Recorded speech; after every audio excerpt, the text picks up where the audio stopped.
So I want to submit a video response. I don't know if this is allowed. I will type something as well, but I feel like learning this visually is just the easiest way to do it. So I want to talk specifically about the rolling and the gliding that happens in your knee joint when you are performing a squat. I will preface this by saying, this is my little thing that I'm going to use as the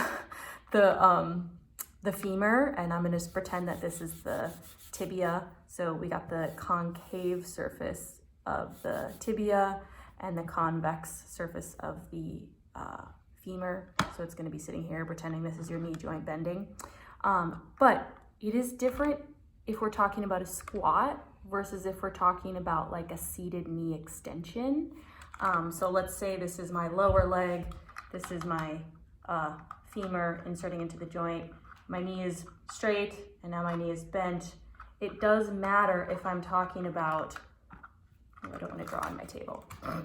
It does matter if I'm talking about, okay, I'm standing, my tibia is not moving, it is staying in the same place, it's anchored, and I'm bending my femur on my tibia, versus if I'm seated and I'm gonna say that my femur is staying in the same place, and now I'm actually gonna extend my knee but move my tibia on my femur. It does matter, but for now I'm just gonna talk about the squat. So we're just gonna pretend that the tibia right here is staying in the same place, it's not moving.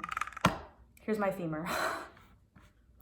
I've got rolling that occurs, so you've got rolling, and then you've also got gliding or sliding, which would be this translation happening.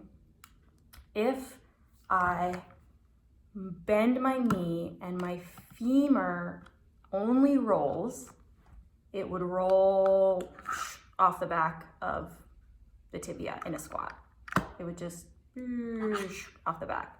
So in order to keep the femur in the same spot and not roll it off the back of the joint, there actually needs to be some of that gliding action occurring. So as I bend my knee, that femur actually has to slide a little bit anteriorly. Yeah, so it's rolling posteriorly, but the slide and the glide is actually anteriorly. So those things, the roll and the glide, are working together in order to keep the femur centered over the tibia. I hope that makes sense.